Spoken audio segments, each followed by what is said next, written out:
Hello grade 3s, 4s, 5s and 6s. We're into week 7 now and you'll be back at school before you know it.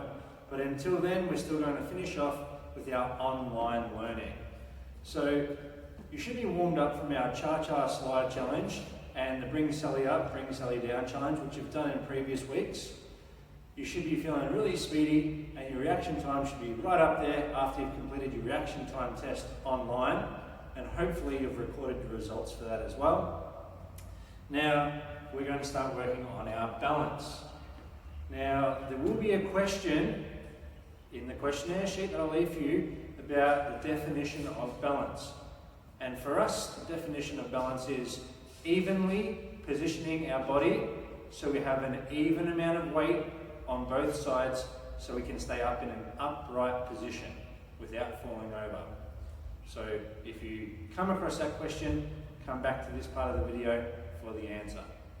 Now, we're going to be practicing a couple of different balancing activities right now. And what I'll do is I'll demonstrate it.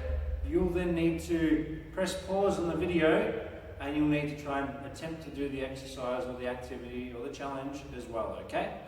First of all, for balancing, we're going to do an aeroplane balance challenge. So, you're going to stand on one foot, you're going to put your hands out by your sides like an aeroplane, and you're going to bend over at the hips as far as you can go.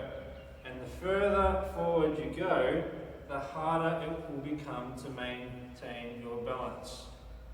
And you come up again, and from side on it looks like this. As I lean forward, my other foot goes backwards to get that even distribution of weight which we spoke about just before. So I lean forward with my chest and my arms, my foot goes backwards, and I should be able to maintain my balance. But if I didn't put my foot backwards to get that even distribution of weight, look what would happen. As I come forward, I fall forward. So remember, with our balance, get an even amount of weight on both sides. It's your turn to now pause the video and have an attempt at that aeroplane balance challenge. Okay, you should be back now. The next challenge, you'll need a nice strong wall. And luckily I'm back at school because I'm teaching the preps in 1s and 2s. So I'm in the hall and I've got this wall right here. What you need to do is find that strong wall. And do you remember our wall sit challenge from the other week?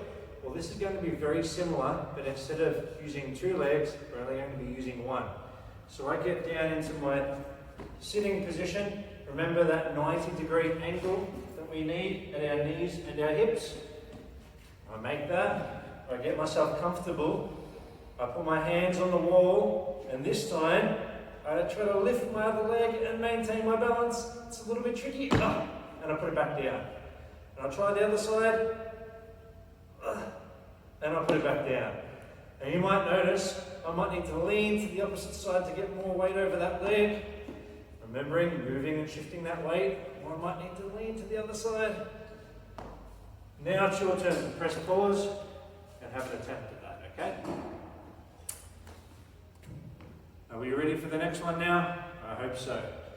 This is one that if you've done gymnastics with me at school, you would have had an attempt at it already, and that's the tabletop position.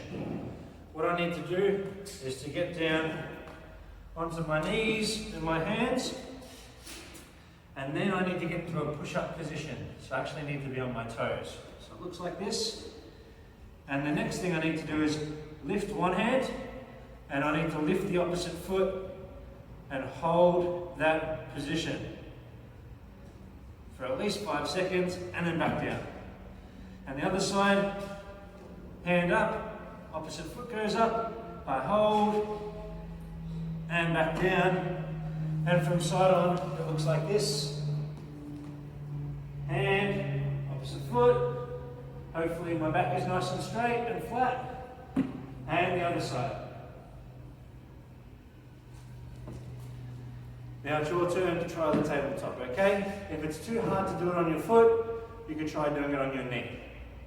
If you find that you are falling over to one side all the time, it's probably because you're lifting up the same side arm and leg. Remember, it needs to be opposite, okay? Now it's your turn, have a crack at that. Alright, ready for our fourth balancing exercise now. Really simple one. We're going to stand on one foot and we're going to hop around, spinning in a circle, but stay on that one foot. Okay, are we ready? I maintain my balance. I go one way, I go the other way, and I can stop my feet. One way, and the other way. And now it's your turn. Remember, if you spin too quickly, you might get a little bit dizzy, and that will also affect your balance. So don't go too fast. If you feel yourself getting dizzy, take a little bit of a break, okay? And now we're back. And our last attempt at a balancing challenge, I'm not even sure if I can do it myself. It's called the frog position, okay? And if you're going to do this, I want you to do it in a really safe environment, either on the grass, so if you fall, you'll be okay, or on a nice carpeted area, maybe with a pillow in front of you. So if you do fall, once again, you're not going to hurt yourself. So what you need to do is get down to a squat position with your elbows inside of your your elbows inside of your knees. The next thing that I'm going to do is I'm going to lean forward just a little bit and put my hands on the ground. From here, my elbows are pushing into my knees and I lean forward just a little bit and I put most of the weight onto my hands and hopefully my feet come off even just for a little bit and there, I did it. Now this is a really important one, that you don't go too far forward. And I actually don't want you to try this unless you feel like you're capable of doing it without hurting yourself. Side on, it looks like this. Elbows inside my knees, in a squat position. Hands down on the ground. And remember, you're going to have a nice soft pillow in front of you, so you don't hurt yourself. If you do fall, I put my weight slowly onto my hands. My elbows are in my knees. I lean forward just a little bit, and slowly my feet come off the ground. And if I go to fall forward, I just kick my legs back out. And that way I don't land on my face. That's our balancing video for today. Stick around because we still have to do our hand-eye coordination as well.